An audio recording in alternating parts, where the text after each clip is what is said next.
আসসালামু আলাইকুম। আশা করি সবাই ভালো আছো। আজকে আমরা অর্থনীতির প্রথম ক্লাসটা শুরু করব। আজকে আমাদের আলোচনার বিষয় হচ্ছে অর্থনীতির পরিচয়। আমাদের 9, 10 এবং 11, 12-এ তোমরা যারা আছো, অর্থাৎ এসএসসি এবং এইচএসসিদের জন্য তাদের একদম অর্থনীতি বইয়ের বেসিক টপিকই হচ্ছে অর্থনীতির পরিচয়। সুতরাং আমার এই ভিডিওটার মাধ্যমে ক্লাস 9, 10 এবং 11, 12 অর্থাৎ ইন্টারে যারা আসো তাদের একদম প্রথম বেসিক ধারণাটুকু তোমরা পেয়ে যাবা। এটা হচ্ছে আমাদের অধ্যায় 1-এর, অর্থাৎ এসএসসি আমি 9, 10-এর কথা বলছি, তাদের বইয়ের অধ্যায় 1-এর আমাদের প্রথম পার্ট আজকে অর্থনীতির পরিচয়, অর্থাৎ ইন্ট্রোডাকশন অফ ইকোনমিক্স। আমরা সবাই জানি যে অর্থনীতির ইংরেজি হচ্ছে ইকোনমিক্স। অর্থনীতির ইংরেজি হচ্ছে ইকোনমিক্স। এই ইকোনমিক্স শব্দটা কি থেকে আসলো? এই ইকোনমিক্স শব্দটা আসছে একটা গ্রিক শব্দ থেকে, গ্রিক শব্দ ওইকোনমিয়া থেকে। এটা আসছে একটা গ্রিক শব্দ ওইকোনমিয়া থেকে। আচ্ছা, এই ওইকোনমিয়া অর্থ কি? গ্রিক ভাষায় এই ওইকোনমিয়া অর্থ হচ্ছে গৃহস্থালির ব্যবস্থাপনা, অর্থাৎ ম্যানেজমেন্ট অফ দি হাউসহোল্ড। আচ্ছা, আমরা যদি অর্থনীতির পরিচয় সম্পর্কে জানতে চাই, আমাদের খুঁজতে হবে যে অর্থনীতির উৎপত্তি কোথা থেকে। তো সুপ্রাচীন কাল থেকে অর্থনীতির উৎপত্তি হয়েছে এবং ধারাবাহিকভাবে যদি আমরা খুঁজতে চাই তাহলে প্রথম অর্থনীতি সম্পর্কে তোমাদের ধারণা পাওয়া যায় যেখানে, সেটা হচ্ছে হজরত মুসা আলাইহিস সালামের সময়ে, যেটা হচ্ছে তৎকালীন সময়কে আমরা বলছি হিব্রু সভ্যতা। হিব্রু সভ্যতার যুগে হজরত মুসা আলাইহিস সালামের সময়ে, সেটা হচ্ছে যীশু খ্রিস্টের জন্ম, অর্থাৎ আমরা যারা মুসলমান আছি যাকে আমরা বলি হজরত ঈসা আলাইহিস সালাম, এই হজরত ঈসা আলাইহিস সালামের জন্মেরও 2500 বছর অর্থাৎ 2500 বছর আগের কথা। তাহলে আমরা কি বললাম যে প্রথম ধারণাটা পাওয়া যায় হজরত মুসা আলাইহিস সালামের সময়ে, এবং সময়টা কবে? এটা হচ্ছে খ্রিস্টপূর্ব 2500 অব্দে। এরপরে অর্থনীতি আস্তে আস্তে ধীরে ধীরে বিকশিত হতে থাকে। এই সময়টাতে মূলত ধর্মগ্রন্থে অর্থনীতি, রাজনীতি, সমাজনীতি, নীতিনৈতিকতা ইত্যাদি বিষয়ে আলোচনা করা হয়। আর পরবর্তীতে যে আমাদেরই ভারতীয় উপমহাদেশে অর্থাৎ ভারতবর্ষে খ্রিস্টপূর্ব 4র্থ অব্দে কৌটিল্যর লেখা বিখ্যাত বই অর্থশাস্ত্র, সেখানে আমাদের অর্থনীতি সম্পর্কে আরও কিছু বিস্তারিত আলোচনা পাওয়া যায়। তাহলে আমরা কি জানলাম যে আমাদের ভারতবর্ষে, এটা আমরা কি বলছিলাম? এটা কিন্তু আমরা বলছিলাম হিব্রু সভ্যতার যুগে, এটা হচ্ছে হিব্রু সভ্যতার যুগে। আর এটা আমরা এখন যেটা বলছি যে কৌটিল্যের কথা, কৌটিল্য। এই কৌটিল্য কোথায়? ইনি হচ্ছে আমাদের ভারতবর্ষে। তার লেখা যে কৌটিল্যের অর্থশাস্ত্র,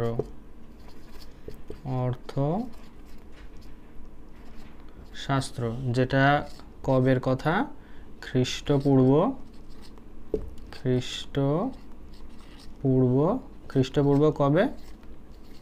4র্থ অব্দে। তাহলে মুসা আলাইহিস সালামের সময় এটা খ্রিস্টপূর্ব 2500 অব্দে, আর কৌটিল্যের সময় পরবর্তীতে 4র্থ অব্দে। পলাশীর যুদ্ধ যখন হয় 1757 সালে, আমাদের বাংলার শেষ নবাব সিরাজউদ্দৌলাকে পরাজিত করে ইংরেজ বাহিনী ক্ষমতা দখল করে নেয়, বাংলার স্বাধীনতার সূর্য অস্তমিত হয়।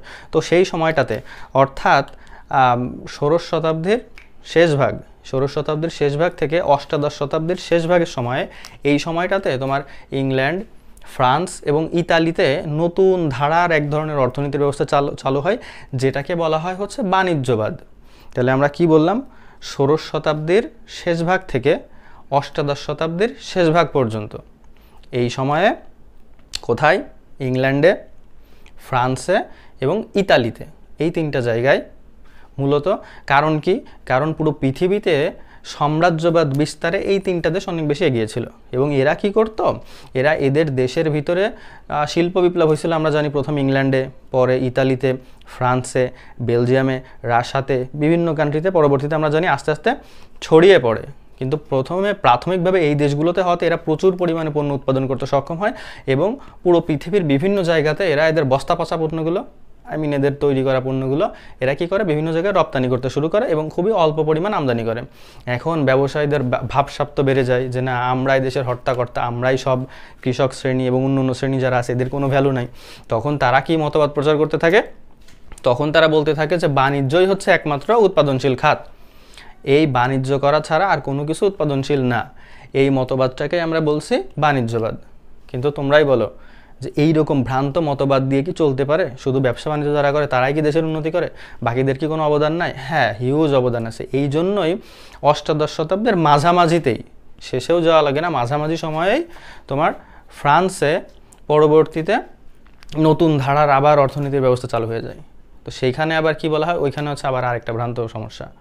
সেটাকে তারা বলছিল যে একমাত্র কৃষি এবং কৃষি রিলেটেড যেই বিষয়গুলো আছে এইগুলোই, যেমন খনির কাজ করা, কৃষি কাজ করা, মৎস্যজীবী যারা ছিল এনারাই একমাত্র দেশের উন্নতিতে সহায়তা করে।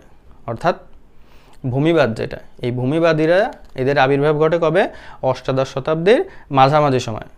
তো আমাদের এইভাবেই প্রাচীন যুগ মধ্যযুগে অর্থনীতি সম্পর্কে ভিন্ন ভিন্নভাবে মতবাদ একসাথে অর্থনীতি, পৌরনীতি, ইতিহাস, ধর্মনীতি, সমাজনীতি এগুলো নিয়ে আলোচনা চলতে থাকে।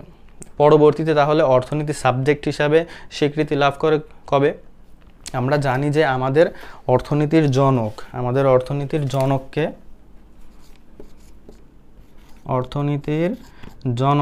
অর্থনীতির জনক হচ্ছে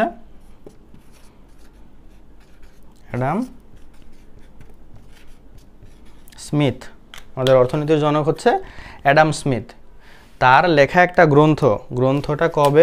গ্রন্থটা তিনি কবে লেখেন? 1776 সাল। 1776 সাল। গ্রন্থটার নাম কি?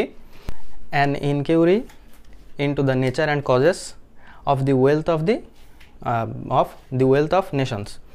এখন এই নামটা তো অনেক বড়, তো এত বড় নাম আমাদের পরীক্ষাতেও আসে না, আর আমাদের মুখস্থ রাখারও দরকার নেই।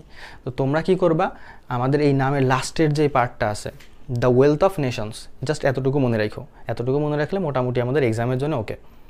ঠিক আছে? তো ঠিক আছে, আমরা আজকে জানলাম যে আমাদের অর্থনীতির পরিচয়টা কি। আগামী ক্লাসে আমরা আমাদের অর্থনীতির যে মৌলিক সমস্যাগুলো সেগুলো নিয়ে আলোচনা করব। তো ঠিক আছে, থ্যাঙ্কস ফর ওয়াচিং। আল্লাহ হাফেজ।